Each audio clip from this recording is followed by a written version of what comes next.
everyone, welcome back to the second session of the workshop on presenting effectively. And today we will talk about how we can design good slides, how we can design impactful slides, and also how one can deliver one's presentation effectively and in a manner that draws your audience's attention in and also helps them absorb the key message that you're trying to convey. So how does one design impactful slides? The key to note here is that one does not have to be a great designer. Oftentimes we get too absorbed or too bothered with the fact that presentations need to be absolutely aesthetic and beautiful and professional. But the key here is to understand that presentation slides need to be nothing more than functional and effective and uncluttered. Right? So functionality is a trait that is much more important than aesthetics in most scenarios. Of course, if your presentation is being done for a very specific reason where the aesthetics also matter a lot, then yes, maybe you should invest a lot more into designing aesthetic slides. However, in most cases, it is enough that presentations are functional, uncluttered, and effective. Right? And to design such slides, one does not have to be a great designer.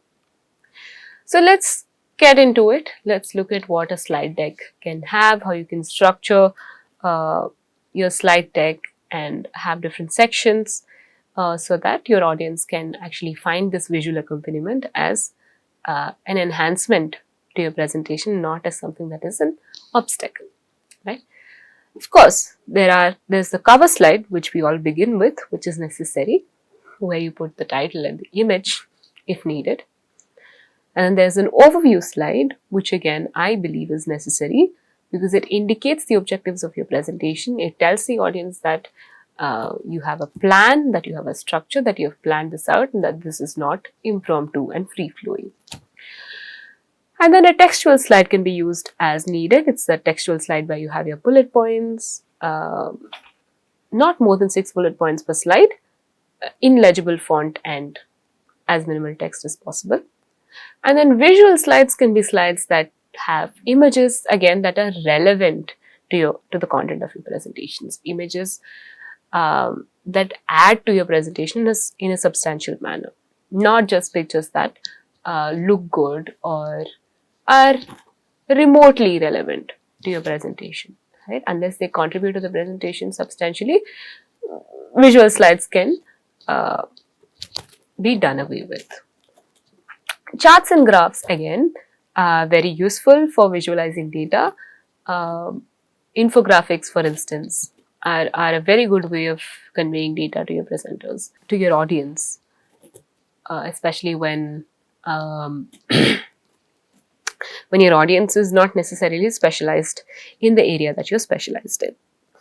A section header slide again can be used as needed, and I personally believe that it's quite effective.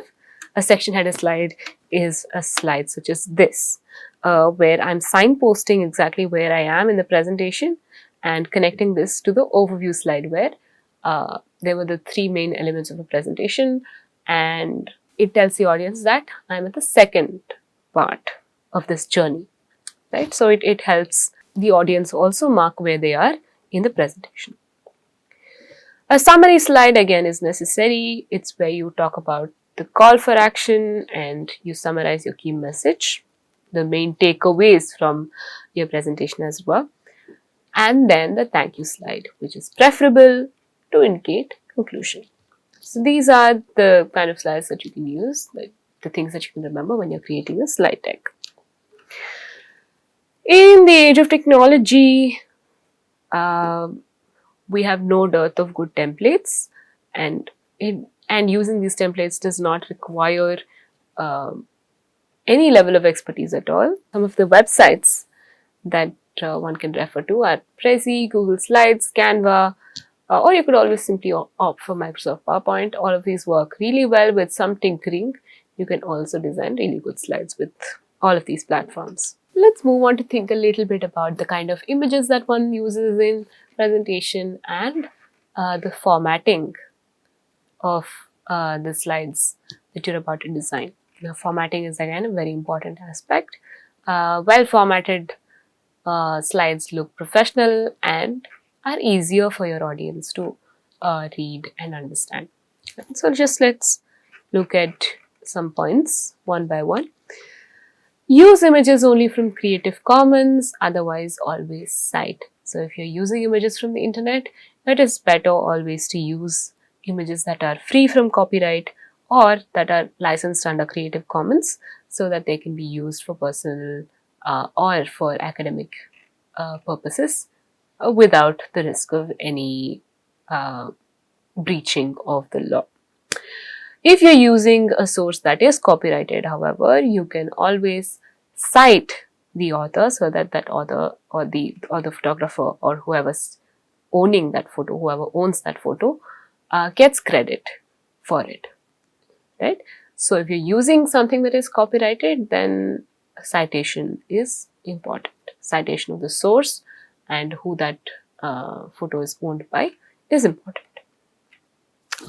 Use graphics and smart art. Now, it's quite easy to work with graphics and smart art, and if you feel that your information is better conveyed through graphs and data visualization, then please don't hesitate to use that. Use the same font combination across all slides. So generally it is suggested that you can use 2 fonts per presentation, not more than 2, and one of them can be sans serif and one of them can be a serif font, which many designers think is a good combination. And try not to use fonts that look too informal, such as Comic Sans, unless the situation is such that you are in an informal situation, and in that case you can use whatever fonts you want to use, right? Do not splash your slides with too many different colors. Slides can again follow a 3 color scheme, not more than 3 colors per slide or per presentation. Spend some extra time formatting tables and cleaning up text. Sometimes tables tend to be badly formatted when you copy paste them from a different document.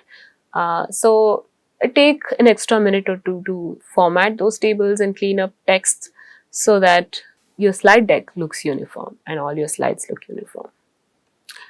So here's an example of what the difference between serif fonts and sans serif fonts are like.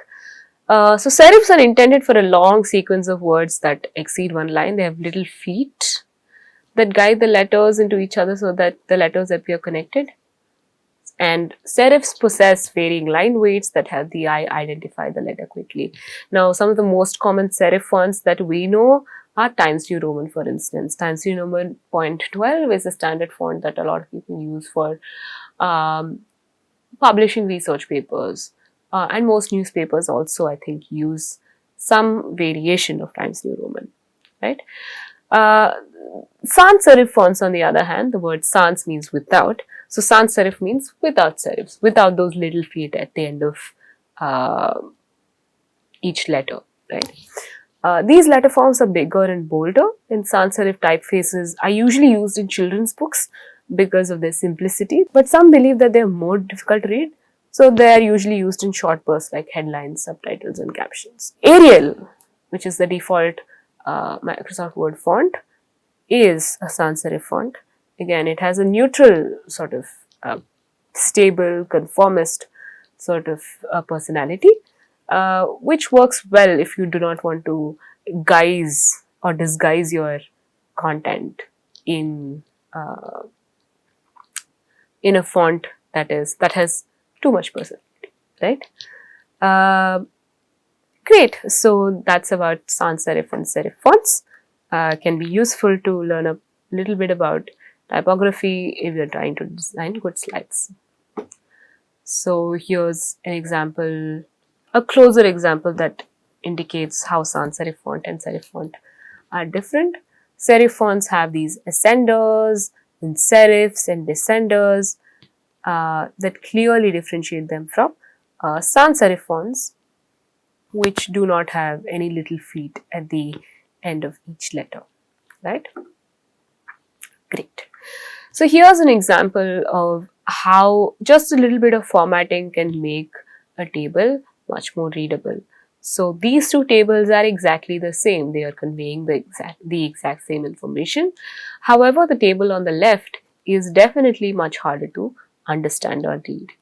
With some formatting, using good tables, some 2 or 3 colors, rounding off all the values, highlighting the total row in yellow, and adding serial numbers, the table on the right hand side has become so much more readable and so much more readable at a glance. So in a presentation, when your audience does not have a lot of time to look at and peer at and understand complex data, it is better to format your data so that it is more readable in a shorter amount of time. Now, what would be even better would be to ensure that you convey this in the form of an infographic or using graphs and charts so that your main message can come across in an even easier manner. 3 points to remember whenever one is designing slides, which is to not rely on one's slides too much. Slides are an accompaniment and an accompaniment only, and constantly looking at your slides while you're presenting or using only the slides as your crutch is absolutely not advisable. Of course, you have your own script and the slides are only a guide for you and the audience too as you go through your presentation. Don't dump too much data or text onto your slides. Again, quite obvious that one shouldn't dump too much text because slides would then become unreadable and also unattractive and may put your audience off your presentation regardless of how good the content may be. So it is important to understand that too much text is not a good thing. Do customize your slides or speech based on your audience's profile. Depending on the kind of audience you're dealing with, you may decide to go for slides that are a little more neutral, or if you're presenting to a class of children, then you might go for slides that are a little bit more colorful, right? So based on your audience's profile, you may also change up the personality of your slide deck. Now, having dealt with a few pointers on how one can design slides well, let's move on to the delivery aspect. Now that your script and slides are ready, how will you deliver your presentation, right? Being calm, composed and confident does the trick, although it is definitely easier said than done. So let's look at some of the things that one can do pre-presentation to be able to ensure that the delivery of the presentation is done well. Rehearse with a friend, to the mirror, or even to your pet.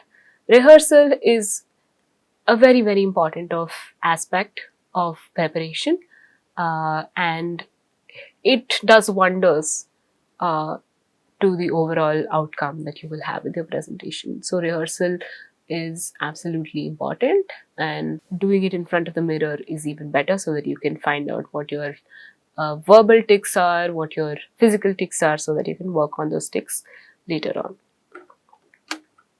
Check whether the slides and the script are in sync. Correct any mistakes on the slides.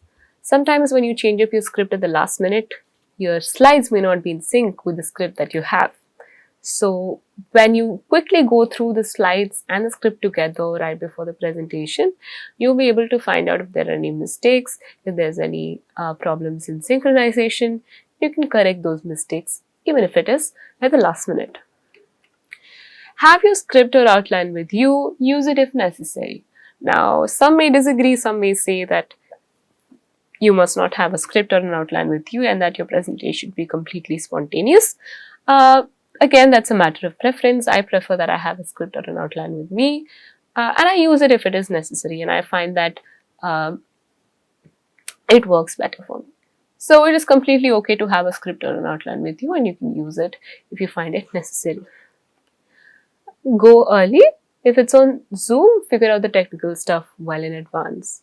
There are a lot of technical issues one may encounter, a lot of other practical issues one may encounter, even if it is a presentation that is done offline. So going early can really give you the time and bandwidth to be able to deal with those issues well in advance. Know where the cameras or the audience will be. Plan to position yourself accordingly, depending on whether this is a recorded presentation or this is a live presentation or an online presentation.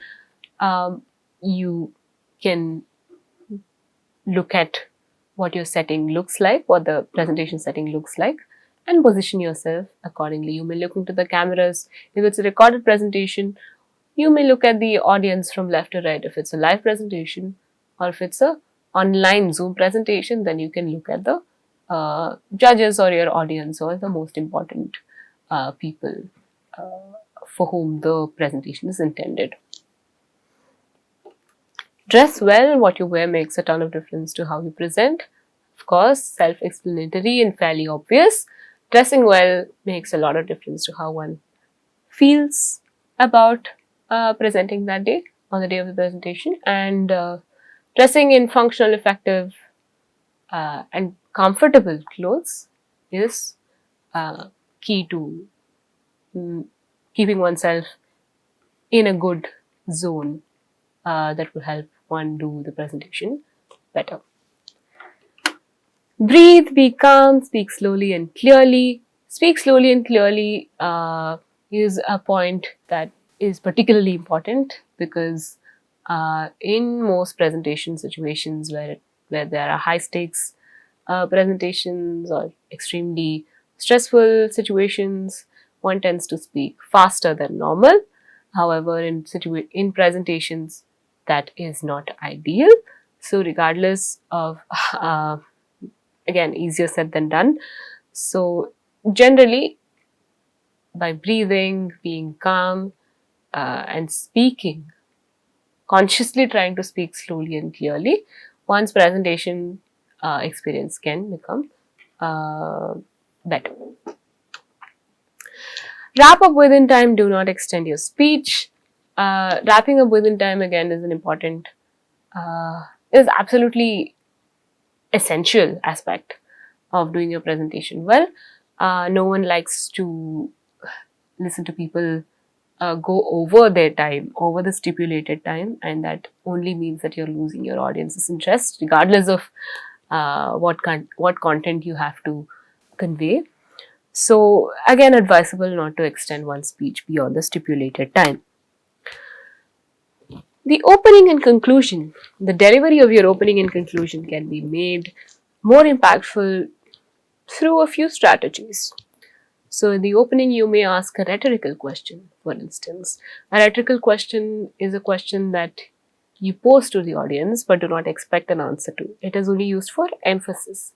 So for instance, a presenter may start off the presentation by asking, why do you think that people break their New Year resolutions all the time? Right? Or a question like, did you know that 1 in 6 people die in road accidents every year? All of these are rhetorical questions that are intended solely for emphatic effect, not necessarily questions that anticipate an answer. So, because they're intended for emphatic effect, they act as really good tools in presentations and when you're trying to open presentations. You can otherwise state an attention-grabbing fact or an interesting fact about the topic that you're about to talk about, or you can tell a short story or an anecdote from your own personal life to start off the presentation, drawing the audience in through a personal anecdote. Generally, personal stories attract a lot of attention and they can be a good opening tool. Or you can simply be pretty straightforward and state the purpose and outline of your presentation and start off your presentation. That also works if your audience is already interested, is an audience that is specialized in niche and is an audience that you know very well. The conclusion again should involve a summary of all the points that you've made, and an innovative call for action. Maybe that can be a feedback form or a Google form that you ask your audience to fill based on whether you're launching a product or whether you've done a presentation or whether you want to recruit them for your research survey. Depending on what your topic is, you can always find a way to draw the audience in to your own project in a tangible manner, in a practical manner, by getting them to do something at the end of the presentation. That has a greater impact on them than your presentation normally would have done had you just spoken, presented, and left for home. Right? Post presentation, ask for questions. Again, that depends on whether there is enough time for a question and answer session, but if there is, it is considered courteous to ask for questions from the audience well in advance. And then take your time to process the questions. Some questions are long-winded or tough to answer. Take them down into chunks if necessary and respond. Don't react. Oftentimes in question and answer sessions, there come situations where questions might be provocative, questions might be convoluted, and it is on the presenter, the onus is on the presenter to react in a calm manner, to respond to those questions meaningfully, or to respond to them rather than giving an immediate reaction, right? And if you don't know the answer to a particular question, you can always say no.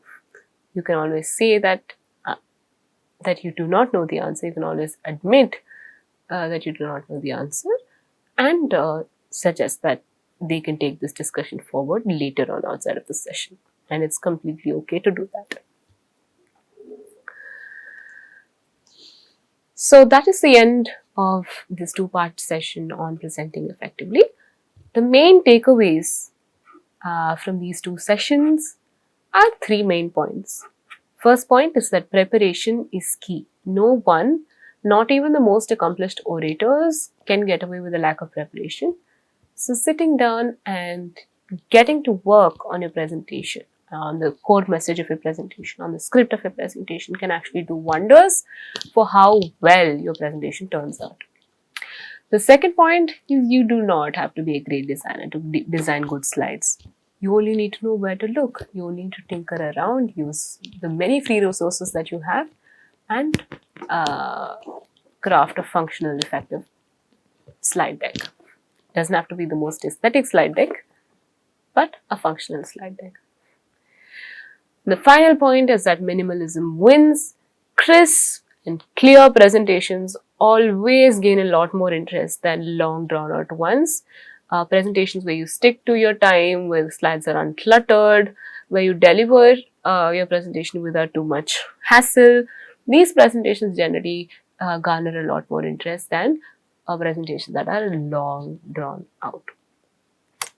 So those are the three main takeaways from these two sessions, and I hope this was useful, and I'll see you in a future session. Thank you so much for your patience.